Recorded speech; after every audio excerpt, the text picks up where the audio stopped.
Estos son los datos de nuestro programa de hoy sobre cambio climático.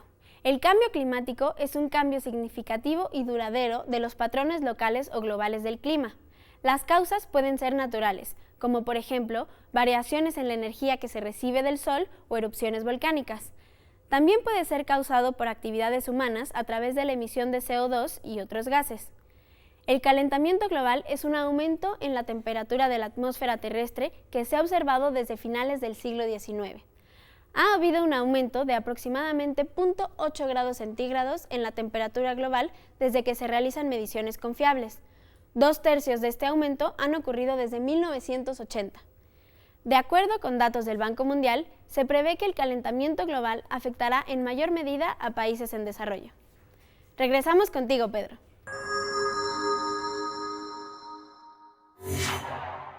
Gracias, Paulina, por los datos. Ya estamos acá de vuelta en el foro. A ver, platicábamos desde el inicio del programa con Nicolás Álvarez y Casas sobre la dimensión cultural, la dimensión de la forma de vida en la que, pues la verdad, nos hemos ido subiendo un poco todos y que no sé si va a cambiar, pero nos decía Nicolás, bueno, si pudiéramos modificar la forma de vida, entonces tendríamos un impacto relevante en el tema que nos ocupa el día de hoy. ¿Cómo ves eso, Víctor? Bueno, son muy buenos deseos que se plantearon desde el año 2000 en lo que se llamaron escenarios. O sea, uno de los planteamientos era, entre más emitamos gases de efecto invernadero, mayor va a ser el calentamiento. Y por ahí se fue todo y dijeron, ¿cuánto vamos a emitir al futuro? Bueno, si nos portamos mal, seguimos emitiendo, seguimos consumiendo, como no queremos que suceda, entonces las emisiones van a continuar sin control, vamos a llegar a un aumento de temperatura que nos va a hacer mucho daño. Ese fue uno de los planteamientos. El otro era, ¿qué tal si nos empezamos a portar bien, adquirimos los compromisos, reducimos emisiones, tratamos mucho mejor al territorio, etcétera? Entonces, ¿por dónde andaríamos? Pues en un calentamiento mucho menor. Ya está, vámonos por este camino. Sí. Que Marisol nos explicaba que no funcionó. Y no funcionó, y solamente cómo ponerlo en recuadro, eso se hizo en el año 2000. Okay. Al 2014 ya teníamos un avance de 14 años como para decir, ok, y aquellos escenarios, ¿por qué camino hemos seguido? Y se construyeron muchos, se llamaron demógrafos, economistas, climatólogos, todos los científicos se llamaron para construir un futuro. ¿Cómo se vería? No solo a los primeros 15 años, a 100 años, ¿no? Que es lo que era peor, para ver hasta dónde llegábamos. Bueno, el resultado fue que andábamos peor que el peor de los escenarios de emisiones. Y entonces decía uno, pucha, debemos tener un calentamiento bárbaro para estas alturas del partido. Resultado, oh sorpresa, el planeta parecía que se dejó de calentar hace 15 años. Y entonces lo dicen muy poquitos, todo el mundo nos habla que fue el año más. O sea, se siguió emitiendo en una tendencia creciente. Peor de lo peor que pensábamos. Y sin embargo, no hubo un sobrecalentamiento. No hubo un calentamiento proporcional a ese aumento. Entonces uno dice, ¿qué pasó? ¿Se caen todas mis teorías? No, lo que pasa es que la teoría está incompleta. El planeta también tiene sus formas de generar variabilidad climática. Seguramente entramos en un periodo en el que se iba a enfriar, pero con el calentamiento compensamos ese enfriamiento. El resultado es que cuando uno ve los datos parecen quedarse estables. Y entonces dice uno, ¿esto cómo lo tomo en cuenta? ¿Cómo le explico a la gente que se están manteniendo constantes a pesar de los pesares? No tenemos un conocimiento completo, lo cual no significa que no debamos actuar. Perfecto, eso me queda clarísimo. Ahora bien, hay una premisa implícita en lo que nos dice Víctor, no lo dijo él textualmente, pero es tal pareciera que este fenómeno llegó para quedarse y que ahí está el fenómeno y que lo que tenemos que hacer es lidiar de la mejor manera con él. Y tú ya te habías adelantado en esa dirección y habían hablado del tema de la adaptabilidad y también habían hablado del tema de evitar vulnerabilidades. En los hechos, Marisol, ¿qué quiere decir esto? Es decir, ¿cómo podríamos hacer lograr estos dos objetivos? Es muy importante pensar que cuando hablamos de adaptación, es un traje hecho a la medida. Okay. Un traje hecho a la medida que en el caso, por ejemplo, de muchos países como México, involucra decisiones de orden federal, de orden estatal y de orden municipal. y hay que contextualizar el sitio que queremos ordenar y el sitio que queremos preparar en materia de adaptación, considerando desde el manejo de cuencas, desde la superficie que se va a ordenar, si se ubica en continente, en zona costera, ¿no? Todo esto para empezar a diseñar los planes de adaptación climática. Primer dato, las políticas en esta materia tienen que ser diferenciadas. Sí, ¿sabes? Preocupa algo. Se está impulsando desde el Instituto Nacional de Ecología y Cambio Climático los denominados PACMUNES, que son los planes de adaptación climática municipal, pero es muy grave, con financiamiento internacional, por cierto, de Gran Bretaña, pero el tema aquí es que son planes de adaptación municipal que no se están creando yendo al municipio, ¿no? Tomando estudios de base dura en el municipio, sino con datos de INEGI, con información de gabinete, lo cual me parece que... las políticas en esta materia deberían de construirse en verdad desde abajo. Claro. Y lo que nos dices es que en realidad están diseñándose desde arriba. Se están diseñando desde arriba con información. Tú sabes que mucha de la información que ya tenemos en este país pues es vieja, ¿no? Entonces, creo que ahí hay un error, porque sí estamos poniéndonos palomita a nivel internacional diciendo que México cuenta con planes de adaptación municipal de ciertos municipios, pero el tema es cómo se están construyendo estos planes de adaptación que realmente no están yendo al sitio y viendo la problemática local, ¿no? ¿Coincides en esto? ¿Alguna reacción a este punto, Víctor? Totalmente. Yo creo que el dominio sobre el cual se deberían construir las políticas de adaptación, si bien es municipal, que es a donde se puede decidir, por ejemplo, el uso del territorio, tendríamos que considerar el factor cuenca. Voy a dar un ejemplo. Las inundaciones en Tabasco. O sea, si uno no supiera que Tabasco eran pantanos, básicamente, uno pensaría que estas inundaciones que hemos vivido en la última década son resultado del cambio climático, porque así siempre se vende, ¿no? Esto, cambio climático, etcétera. Bueno, si uno pensara que Chiapas es un gran responsable de las inundaciones en Tabasco, ¿cómo entra entonces el plan de adaptación? Si la adaptación es reducir vulnerabilidad, le tengo que pedir a mi vecino que por favor deje de estar tirando basura, deje de estar destruyendo el territorio para que yo sea menos vulnerable. Entonces la concepción misma de limitarlo a un cierto dominio político crea complejidad y crea ineficiencia desde mi punto de vista. Digo, lo que nos estás diciendo, y nada más lo subrayo, y me parece muy sensato, es la geopolítica, pues no es la que determina cuáles son los verdaderos territorios en los cuales hay que incidir para transformar las cosas. Perfecto. ¿No? Uno tiene que definir bien tanto el tamaño del fenómeno como el tamaño del área que uno quiere corregir, etcétera. Ha habido muchos errores a nivel internacional, incluso en la aproximación que se ha hecho al problema de la adaptación. Y lo que preocupa es que avanza uno y se tiene uno que regresar, avanza uno y se tiene uno que regresar, y hay que hacer esa reflexión independientemente, repito, de cambio climático o no cambio climático. Siempre va a haber huracanes, siempre va a haber sequías, siempre va a haber ondas de calor. Lo que tenemos que hacer es corregir ese tipo de vulnerabilidad a la que hemos creado. Cuando hablan de corregir ese tipo de vulnerabilidad, asumo, porque ambos lo han dicho en distintos momentos, que está muy vinculado con este tema de la reordenación territorial de la que tú hablabas, Marisol. Sí. ¿Qué en concreto, qué quiere decir esto, reordenar territorialmente? Creo que desde la forma que tenemos en el país de planear el territorio, si es que podemos hablar de planeación territorial, estamos de origen equivocados. Planeamos un mismo espacio territorial desde dos concepciones diferentes, que una es el desarrollo urbano, ¿no? Que quiere esta expansión, ¿no? Esta asfaltación y crecimiento, claro, y luego desde otra oficina, en otra dependencia, la ordenación ecológica del territorio. Yo siempre he criticado esa forma de gestionar el territorio. Creo que de origen el mismo espacio territorial tendría que tener las dimensiones ambas consideradas para poder tener realmente una planeación bien orientada, que genere menor vulnerabilidad, que considere los atlas de riesgos, que ya hay muchos en el país y que podrían contribuir a determinar qué zonas vamos a tener como zonas de conservación, cómo vamos a manejar las cuencas, tanto hídricas como hidrográficas, ¿no? Atmosféricas, y esto, como decía Víctor, supera muchas veces el ámbito municipal y tiene que ver más bien con cuestiones regionales, ¿no? Esta forma de dar el salto y cambiar de mi división política, ¿no? A la cuestión regional, pues también es algo en lo que tenemos que trabajar en el país. Hablaban de vulnerabilidad, digamos, y hablaban de vulnerabilidad de los más vulnerables. En algún momento lo decías. Supongo que es cierto, pero me gustaría escuchar una reflexión al respecto, que quienes más padecen los efectos de la mala planeación y las malas políticas en esta materia son las personas que ya se encuentran en una situación de mayor vulnerabilidad. Si es así, digamos en concreto, ¿por qué sucede esto, Víctor? Bueno, se piensa que la vulnerabilidad pudiera ser, ya te etiqueto con 3 de vulnerabilidad y eso no te lo vas a quitar.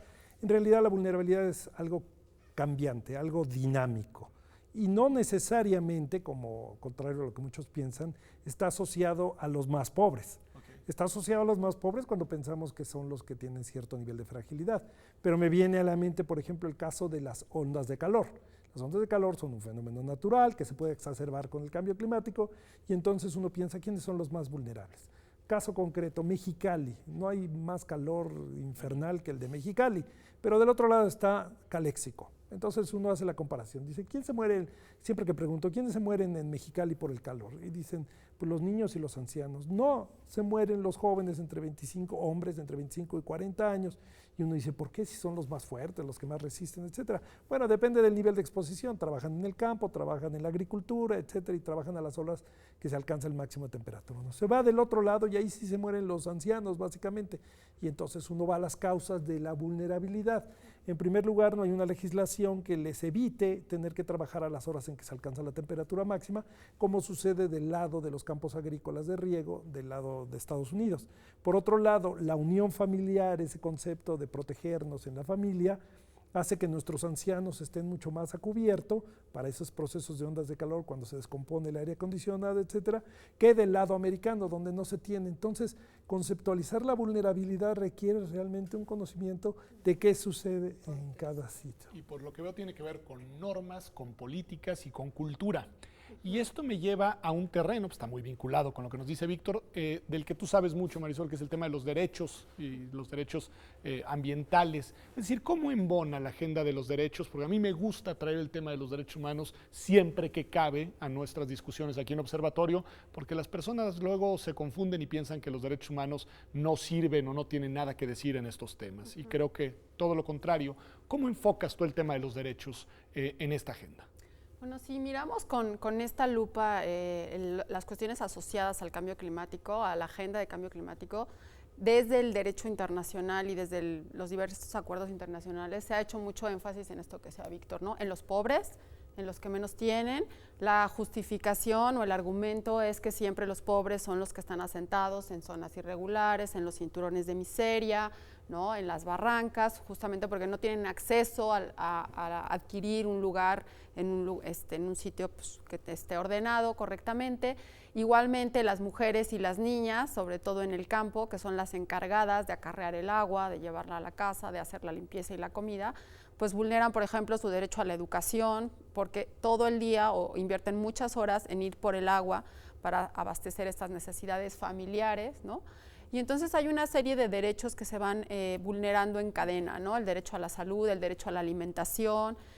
Sería todo este tema de la interrelación de los derechos, claro, que al final no es que sean derechos al medio ambiente, sino no, que son toda una gama de derechos mucho más amplia. Y esto también tenía que ver con lo que decía un poco Nicolás, de acuerdo con unas entrevistas que se están haciendo recientemente, encuestas a ciudadanos mexicanos, la mayoría de los ciudadanos mexicanos responsabiliza del cambio climático, por ejemplo, a los políticos, a la falta de interés de los políticos y a la falta de educación.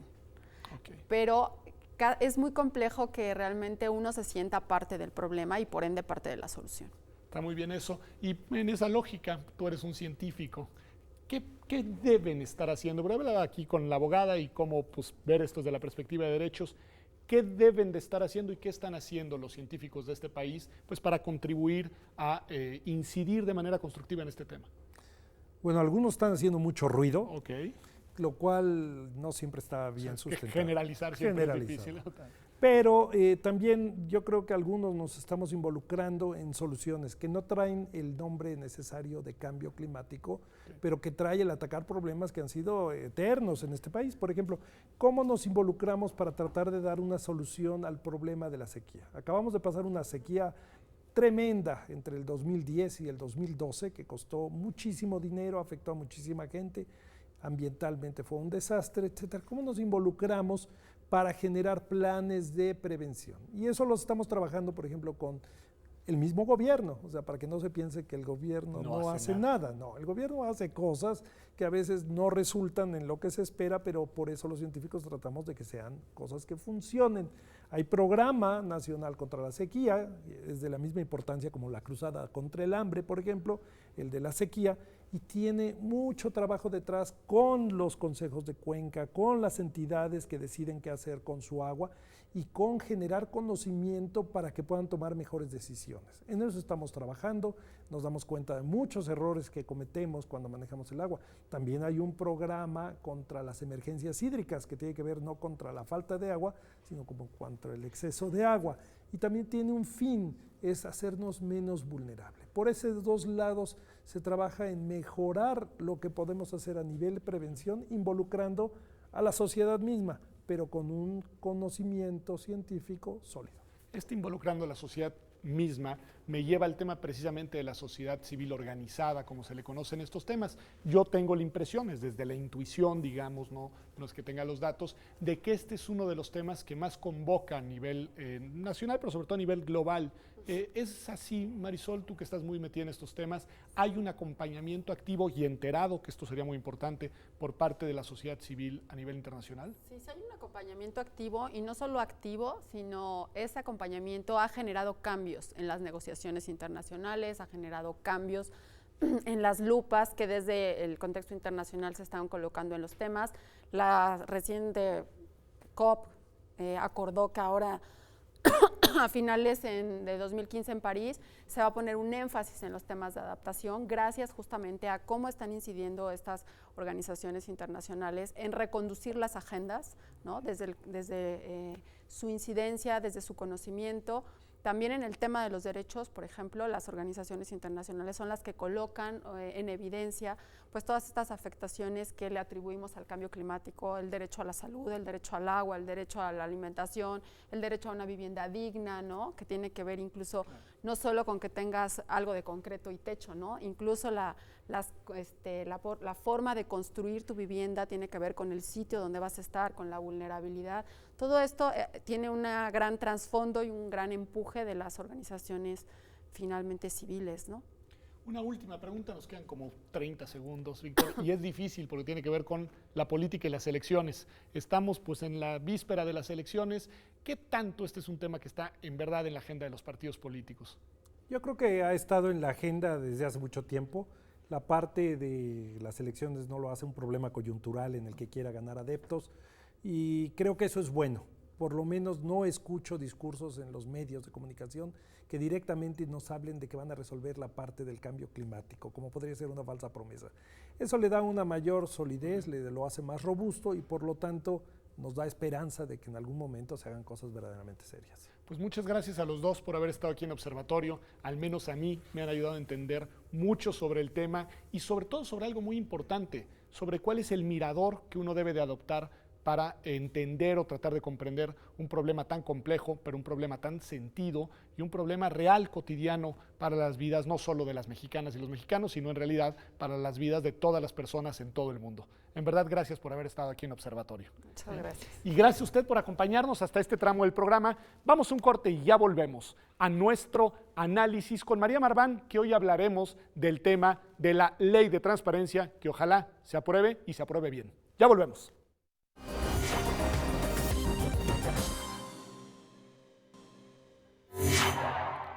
Pues la principal conclusión con la que me quedo del programa del día de hoy es que el cambio climático es un fenómeno que probablemente se puede mitigar, pero que no se va a revertir, y que por lo mismo las leyes, las políticas públicas y las transformaciones culturales deben de estar orientadas hacia la adaptabilidad y sobre todo hacia el enfrentar y evitar las vulnerabilidades. Gracias por habernos acompañado. Esto fue Observatorio. Nos vemos el próximo martes aquí en TV UNAM a las 9 de la noche como todas las semanas.